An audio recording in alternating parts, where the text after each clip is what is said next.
A lot is said about the perversion and cruelty of the Nazis during the war, but little about their personal lives. The Nazi leaders all had a rather peculiar relationship with their wives and intimacy, which makes one think that the Nazi mentality was twisted in all aspects, including sexually. In today's video, we're going to talk about some emblematic marriages of Nazism and their peculiar ways of relating. We will explore unhealthy relationships, submission, infidelities, and secret romances. Get ready for a journey into the intimacy of the homes of the most important Nazi leaders. Welcome to Military History. Let's get started. In Nazi Germany, women had an important role, but it was subordinated to the one assigned to them as the inferior gender. They were expected to be mothers, obedient, and submissive to their husbands. The ideal Nazi woman, although supportive of the goals and aspirations of the Third Reich, was supposed to be largely apolitical, and serious state matters were reserved for men prepared for such tasks. There are rumors that this comfort with the feminine is related to another aspect of the Führer, but let's not get ahead of ourselves. The National Socialist wife was an exemplary mother, an elegant lady, and above all, a devoted homewoman to her husband. The image of the Nazi regime's family was very purist, so the domestic problems of its leaders had to be hidden. Let's explore some of the more perverse relationships they maintained with their wives. Martin Bormann, polygamist. Known for his brutality, rudeness, and virulent anti-Semitism, the head of the Nazi Party, Martin Bormann, wielded enormous power as Hitler's private secretary. He controlled people's access to the Führer and was also in charge of Nazi Party promotions and appointments. He was the man who ordered the structure. Few women personified the Nazi ideal of femininity better than Gerda Bormann, his devoted wife. She braided her blonde hair, avoided cosmetics, and wore traditional Bavarian attire, just like her 9 children. Gerda was an unconditional Nazi, programmed to obey her violent husband, to the point of never questioning the atrocities committed by her husband, let alone his infidelities. In October 1943, intoxicated with power and alcohol, Bormann fell madly in love with a woman he flirted with at a party dance. The woman in question, Manja Behrens, was a dental assistant who had become an actress due to her stunning beauty. Despite his sacred marriage, Bormann obsessively pursued Behrens relentlessly until she finally succumbed to his courtship. In this case, there was no ounce of romancy. We are talking about an obsession bordering on the perverse that the Führer's secretary developed for this lady, to the point of confiding in his confidants, "I must have her at all costs." Once the affair was consummated, months passed, and Bormann was forced to confess to his wife, Gerda, that he had fallen madly and deeply in love with his lover.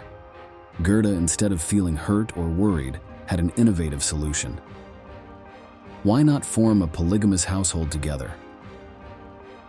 According to the testimony of a Bormann house assistant, in the incredible conversation the Nazi couple had in private, Gerda enthusiastically told her husband, "One year Manja has a child, and the next year I do too, so you always have a wife available. We will gather all the children in a house by a lake and be the perfect family."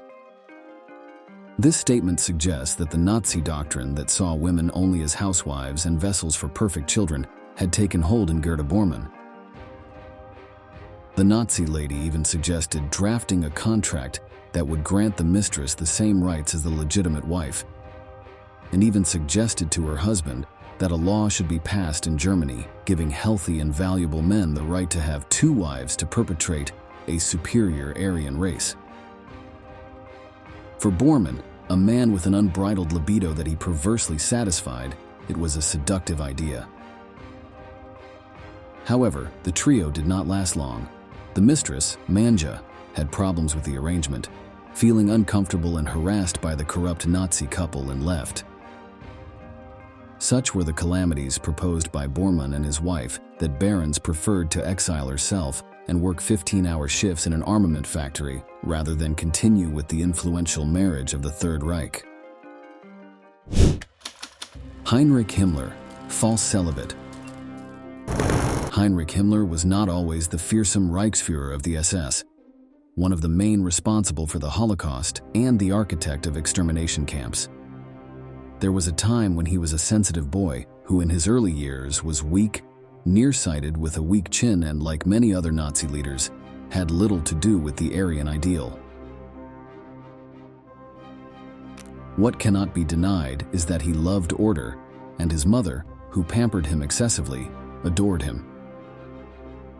During his childhood, Himmler's classmates claimed that he couldn't even kill an insect, which was a profound mistake considering that he would be the ideologue of the Nazi Holocaust that exterminated more than 6 million victims. In his youth, Himmler was not a believer in the later theory promoted by the SS of breeding Aryan children who would become a superior race to repopulate the Soviet Union. On the contrary, in his youth, he advocated sexual abstinence and avoided relationships with women since, for him, chastity was considered the highest virtue of man and was brutally against relationships outside of marriage, masturbation, and prostitution. In fact, he wrote in his intimate diaries his hypocritical concerns about Germany's promiscuity. Das Entsetzliche heute in Deutschland ist, dass die Frauen nicht mehr Mütter sein wollen. Wären wir noch so wie die alten Germanen mit ihren Sitten und ihren gesunden Einrichtungen waren, ein königliches Geschlecht unter den Menschen. Given his thinking, it was logical that Himmler was reluctant to intimacy in the bedroom. But in this type of ideological profile, it is common for sex to both frighten and fascinate at the same time. The SS chief remained a virgin until the age of 20, after reading a book suggesting that young men should channel their sexual energy into more useful activities. Celibacy was also a way to turn his miserable failure with women into a virtue. But this phase would end after meeting Margaret Seagroth-Boden, 7 years older than him. With her, Himmler gave free rein to his interest in the female sex, making his inexperience and initial insecurity towards women decrease to the point of generating great traits of egomania. After months of hysteria and sickening love letters, they married and had little Gudrun in 1929. After the rise of Nazism, little was left of that shy Himmler who advocated abstinence. After studying female sexuality and being fascinated by it, he became convinced that monogamy was a work of Satan invented by the Catholic Church and had to be abolished, allowing him to indulge in his wild sexual appetite. Consistent with his new theories, he unofficially separated from his wife and had a relationship with one of his secretaries, Hedwig Potthast, with whom he had 2 children. Another example of the cruel and perverse profile of the Nazi leader. Joseph Goebbels, the Satyr. Goebbels, undoubtedly a genius of propaganda in the service of the Third Reich, was a depraved individual and sexually obsessed with women. He felt inferior to them and to the Nazi Superman given his diminished physique and lame leg. According to him, his physique did not correspond to his great mind and ambition for power. Documents from the time recount that he was nicknamed the Ram by the many actresses and society ladies he tried to seduce due to his small stature and almost pathological need to mount his sexual prey. He was also described as manipulative and ruthless, to the point of threatening young girls with suicide if they did not agree to share the bed with him. This was the profile of a perverse man who met Magda Reichel, who would end up being known as the First Lady of the Reich. In 1930, Reichel attended a Nazi meeting and was impressed by the fierce propaganda minister Goebbels. They started a romantic relationship in February 1931, but there was an obstacle in the new couple's relationship: Adolf Hitler. Magda met the Führer shortly after starting to date Goebbels and was immediately fascinated by him, to the point of falling into a platonic infatuation, which the Nazi chancellor reciprocated gallantly. Hitler wanted to establish a relationship with her and keep her close, so he came up with a strange proposal. The idea was for Magda to marry Goebbels, a situation she enthusiastically accepted. Magda was devoted to the Führer, and although her tragic infatuation was stronger than what she had with her husband, she understood that this was the only way to stay close to Hitler. Magda and Goebbels married in December 1931, although he was uneasy about her adoration for the Führer, to the point of writing in his private diary, "She loses herself a bit with the chief. I am suffering a lot from this situation. I didn't sleep a wink last night." Despite fearing infidelities from his wife, he himself cheated on her repeatedly, but one of these affairs had consequences with the Führer when he had a romance with the actress Lida Berova in 1938, as recounted by the protagonist in this file. He invited me to tea with several actresses. It was noticeable that it was always only women. The actresses went in and out of his house, and I kept thinking to myself, this man must have something special beyond his charm.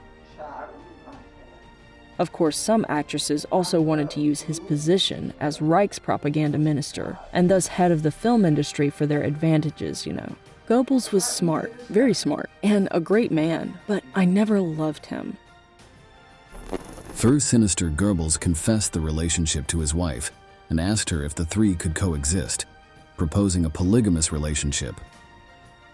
Magda asked for time to think about it and went to ask Hitler directly if she could divorce, but he forbade her from doing so. It must be understood that the Goebbels marriage was one of the exemplary homes of the Nazi regime, and the leader could not allow that image to collapse. Magda reluctantly accepted Hitler's decision due to the devotion, love, and fanaticism he inspired in her, and remained with Goebbels until their tragic and dark end. According to testimonies of the time, the Führer fantasized about having a clandestine affair with Magda, and she also with him. However, historians believe it is unlikely that Magda and Hitler ever consummated their relationship. Rudolf Hess, asexual or intimate friend of the Führer? Rudolf Hess, the Führer's second-in-command, met Ilse, his future wife, when he was 26 and she was still a high school student. The young girl fell in love and pursued him, but he resisted. Historically, Hitler's lieutenant was a virgin and had a tortured relationship with his body and sexual desires.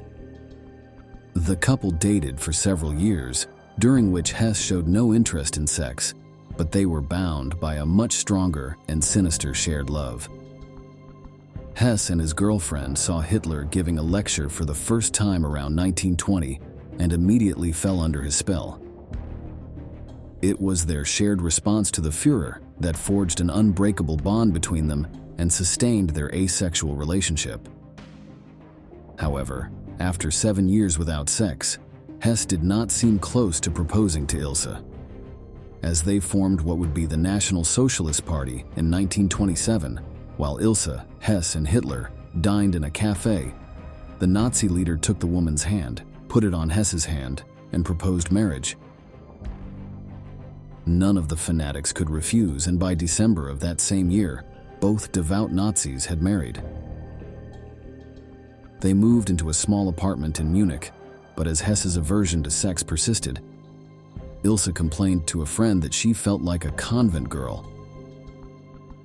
Hess's celibacy is a great mystery that continues to this day.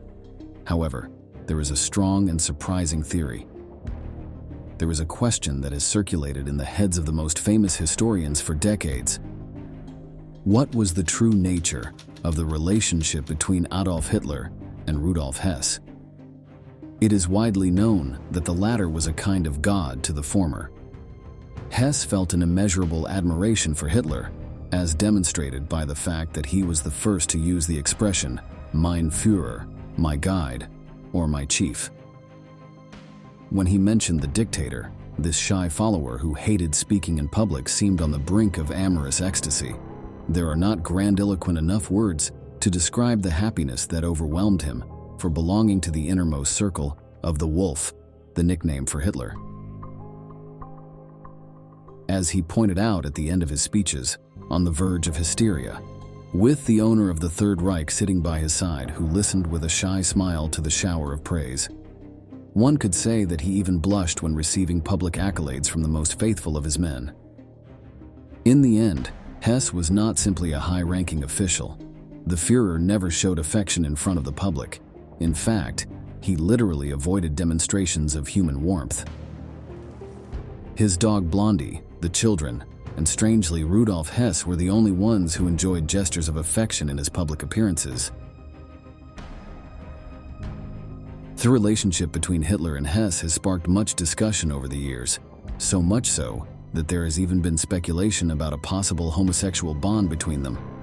Some witnesses even claim that, on occasion, they left Hitler's office arm in arm. Rumors soon surfaced, and the second's obsession with the Führer earned him the nickname Fräulein Hess, or Miss Hess. His fanatical dedication bothered the early National Socialists, who accused the lieutenant of being an invert, a homosexual who had fallen faint of love for Hitler, and with whom he had homoerotic demonstrations of affection.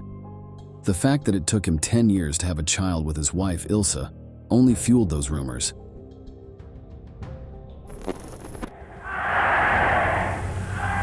Die Partei ist Hitler! Hitler aber ist Deutschland! Wie Deutschland Hitler! Hitler siegt! While the homosexual relationship between Hitler and his lieutenant could never be proven, many historians and specialists maintain and investigate this line. This love story had a tragic ending. Hess's betrayal when he went to Scotland to negotiate with the Allies hurt Hitler as much as the death of his niece. Even it is said that he cried. Supposedly, in his view, Hess had been the only true love of his life. Before finishing, we wanted to ask you, do you believe that Hitler truly had a homosexual affair with his right-hand man Rudolf Hess? Leave your opinions in the comments below. We thank you for reaching the end and look forward to the next installments of military history.